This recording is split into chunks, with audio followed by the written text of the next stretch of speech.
They told you sexual attraction is simple: chemistry, hormones, biology. But Carl Jung saw something far darker. He believed desire was never just about pleasure. It was about power. Every time you're drawn to someone, your unconscious isn't searching for love. It's searching to repair something broken inside you. What you call attraction might actually be your shadow reaching for its missing half, the part of you you've been denying your entire life. Jung's secret was never about romance. It was about the psychological forces that make you obsessed, submissive, and addicted to certain people. And once you understand it, you'll never see desire the same way again. You think you choose who you're attracted to, but you don't. Long before you feel that spark, your unconscious has already decided. It scans every face, every movement, every tone of voice, searching for something familiar, something buried deep in memory. And when it finds it, it hits you like electricity. This minor tightening removes a few redundant words and increases punch per second. Carl Jung said that desire operates like a psychological magnet. It doesn't pull you toward what's good for you. It pulls you toward what's unresolved inside you. The face that stops you, the voice that draws you in, the person you can't stop thinking about. All of it is your unconscious recognizing a pattern. You're not meeting someone new. You're meeting an echo of everything you've suppressed, every wound you never healed, every emotion you tried to forget. That's why attraction feels irrational. You can't explain it, but it consumes you. Your mind invents stories to justify it. They're my type. We just click. It's chemistry. But Jung knew that what you call chemistry is often the psyche trying to repair itself. The unconscious doesn't care about comfort. It seeks completion.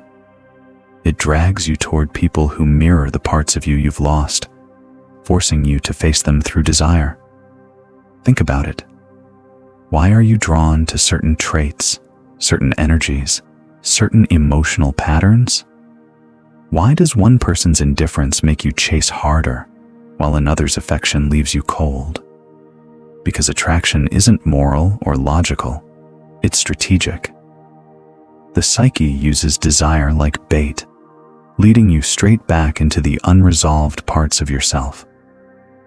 You feel magnetized, but what you're really feeling is recognition. And that's the first layer of Jung's darkest secret. You're not falling for people. You're falling for the unfinished business of your own mind. Each attraction is an attempt to reclaim a missing psychological fragment, to make yourself whole again, without realizing it. But what happens when the person you desire doesn't heal you, and instead awakens something far darker? That's where Jung's theory turns from fascinating to dangerous.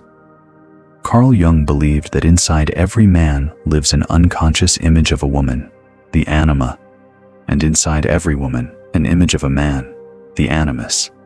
These aren't romantic fantasies.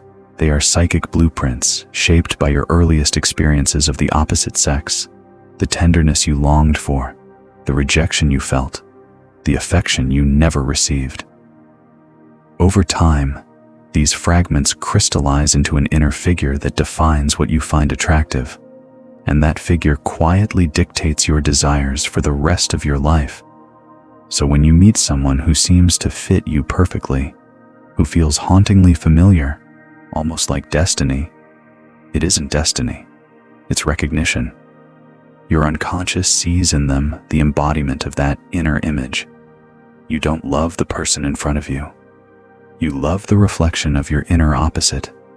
And that's why it feels so powerful, because your psyche believes it has finally found what it's been missing. But here's where it turns dark. The anima and animus aren't ideal partners, they're projections. You project your hidden emotional world onto another person and fall for your own creation.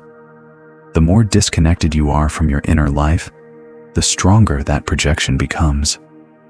That's why people fall madly in love with strangers, because they aren't seeing the stranger at all.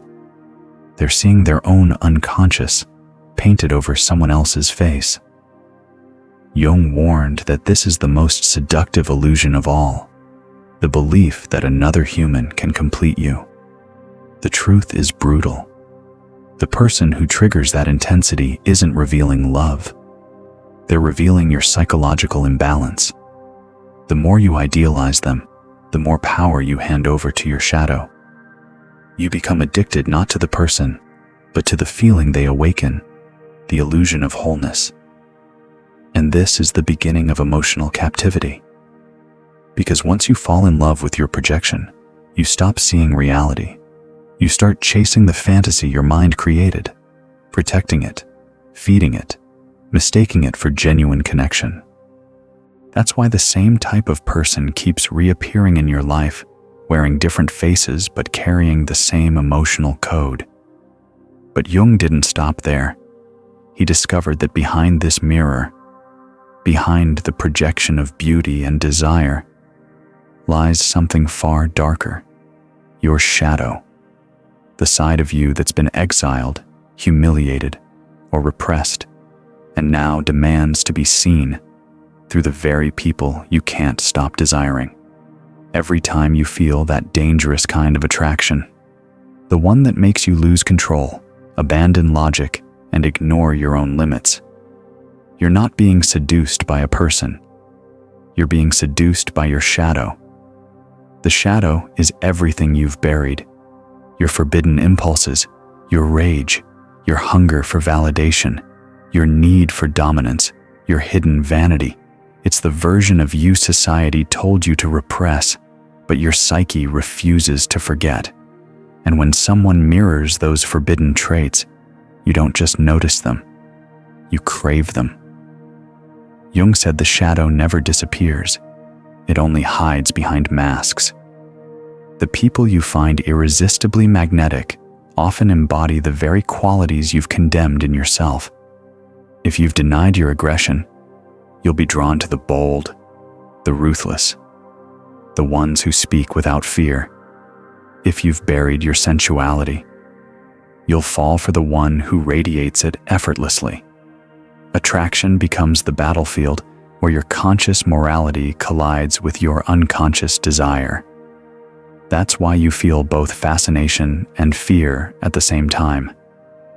Your conscious mind resists what your unconscious worships. You tell yourself, "They're bad for me," yet every cell in your body moves closer. This is the paradox of shadow attraction. You are magnetized by what you've disowned. The traits you rejected within yourself return to you, wearing the disguise of another human being. And the deeper your repression, the stronger the pull. The more you've lived trying to be good, the more intoxicating forbidden becomes. You don't just want the person, you want what they represent. Freedom from your own self-control. That's why the shadow seduces through danger. It offers liberation at the price of destruction. But here's the tragedy Jung uncovered. What begins as fascination often ends as emotional ruin. Because you cannot possess your shadow through another person. You can only confront it. And the longer you chase it externally, the more it consumes you internally. Soon, attraction becomes an obsession. The shadow stops whispering and starts demanding to be felt, to be integrated, to be acknowledged. And that's when desire transforms into suffering, because the same force that draws you toward beauty can also lead you straight into psychological chaos. And in that chaos lies the next secret Jung warned about. The moment when passion and pain become indistinguishable, when the heart confuses trauma for love. Attraction, Jung said, isn't always about love. It's often about pain looking for itself. The human mind has a cruel instinct. It repeats what it never understood. The people who wound us early in life shape the pattern of what feels familiar. And because the psyche confuses familiarity with safety, we're drawn again and again to the very energy that once hurt us. That's why so many people mistake trauma for chemistry. It's not romance, it's recognition. You don't chase the person because they're special. You chase them because their emotional rhythm matches the one you were conditioned to survive. Their silence feels like home. Their unpredictability feels alive. The way they withhold, manipulate, or withdraw, it awakens something ancient in you. The desperate need to prove your worth to someone who refuses to see it. Jung understood that this is the hidden engine of most attraction, the unconscious attempt to rewrite your past by finding a new version of the same pain, hoping this time it ends differently. But it never does. Because what you're chasing isn't a relationship. It's a resolution that only you can give yourself. Every heartbreak is the psyche saying, "You still haven't learned." You're not addicted to them. You're addicted to the emotional high of re-entering your old wound, mistaking the adrenaline of anxiety for the intensity of love. That's why calmness feels boring to the traumatized heart. Peace doesn't activate the pattern. Jung saw this repetition as the psyche's tragic loyalty to the past. Until you face the wound consciously, your unconscious will keep searching for someone to play the same role. You'll call it attraction, destiny, or chemistry, but it's just trauma wearing a prettier face. The shadow isn't cruel. It's trying to complete what was never finished. But until you see it, it will keep dragging you through the same emotional labyrinth, each time disguised as a different lover. And the longer you stay trapped in that cycle, the more attraction mutates into obsession. Because when the unconscious realizes it can't heal through love, it begins trying to control it. And that control, that desperate attempt to possess what keeps slipping away, is the beginning of the next stage of Jung's dark theory, the obsession trap. By the time you fall into obsession, love is no longer about another person.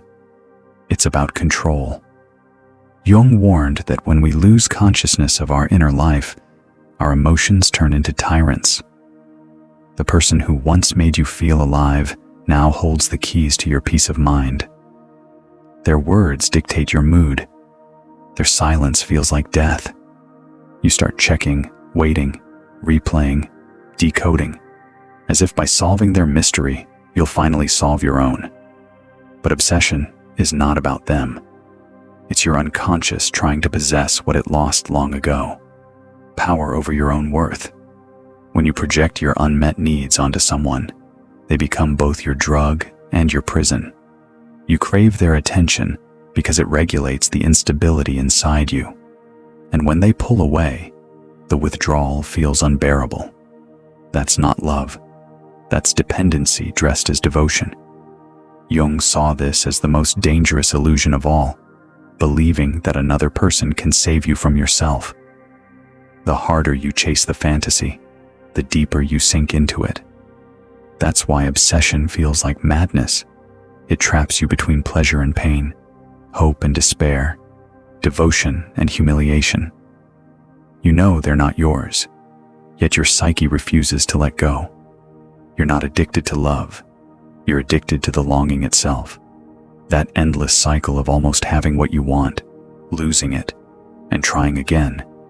It keeps your unconscious alive. It's the same pattern that began in childhood, the unreachable love that taught you how to chase, but never how to receive. The obsession trap is where projection turns into possession. You stop seeing the person at all. You only see the reflection of your internal struggle.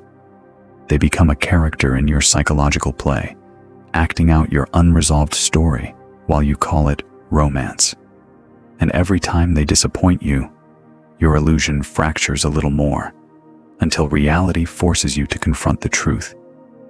You've been chasing not love, but a part of yourself you abandoned long ago. This is where Jung's theory takes its darkest turn. Because once you recognize the illusion, you face a terrifying choice: to wake up or to keep chasing the dream that destroys you. And for most, awakening doesn't come gently.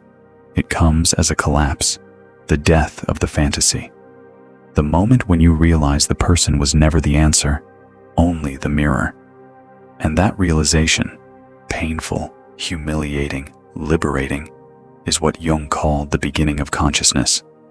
The point where obsession starts to die and awareness begins to breathe. But before rebirth comes disillusionment, before clarity comes destruction, the kind Jung described as the awakening of the psyche. When illusion dies and you finally meet yourself, every obsession eventually collapses under its own weight. The fantasy cracks, the illusion breaks, and you're left staring at the wreckage of everything you once projected onto another person. Jung believed that this collapse is not the end of love. It's the beginning of consciousness. Because only when the illusion dies can you finally see what was real, not the other person, but the parts of yourself that you buried inside them. The awakening begins when you stop asking, "Why did they treat me this way?" and start asking, "Why did I stay?" That single question shifts everything. It pulls you out of the victim's trance and forces you to look inward. You start to see how your own patterns created the attraction, how your hunger for validation, your fear of rejection, your craving for intensity kept you chained to a psychological loop. And in that moment of brutal clarity, you realize they were never your destiny, only your mirror, reflecting the parts of you you refused to face. Jung described this process as individuation, the painful uniting of the conscious self with the unconscious. It feels like loss, but it's really integration. The same energy you once poured into chasing another person begins to return to you. You start reclaiming the traits you projected, their confidence, their passion, their darkness, their freedom. Slowly, you realize these qualities were never theirs. They were yours all along. You had simply disowned them. But this awakening doesn't feel peaceful at first. It feels like mourning. You grieve not just the person, but the fantasy of who you thought you were with them. The illusion of completion dies, and what replaces it is terrifying: emptiness. Yet from that emptiness, something begins to take shape. A self that no longer needs reflection to know it's real. This is the moment when desire changes shape. It no longer hunts for validation. It becomes curiosity. You no longer seek someone to fill your void. You seek to understand it. The psyche begins to mature. You start to feel a strange power, the kind that comes from self-possession. You stop begging to be chosen because you realize you were never unworthy, only unconscious. And that realization, cold, clear, liberating, is what Jung saw as psychological rebirth. The death of fantasy gives birth to self-awareness. But one test remains, the hardest of all: to face what's left when all illusions are gone. The moment Jung called the death of illusion, the threshold between who you were and who you finally became. At the end of desire lies silence, not peace, but the silence that follows a storm, when everything is gone and only truth remains. This is the death of illusion, the moment when every projection fades, and the people you once idolized return to being human, flawed, limited, ordinary. And in that stillness, Jung's darkest truth reveals itself. Love, attraction, obsession, they were never about the other person. They were the psyche's desperate attempt to awaken you to yourself. When the illusion dies, it feels like grief, because for the first time, you see that you weren't in love with them. You were in love with your own potential, reflected in their eyes.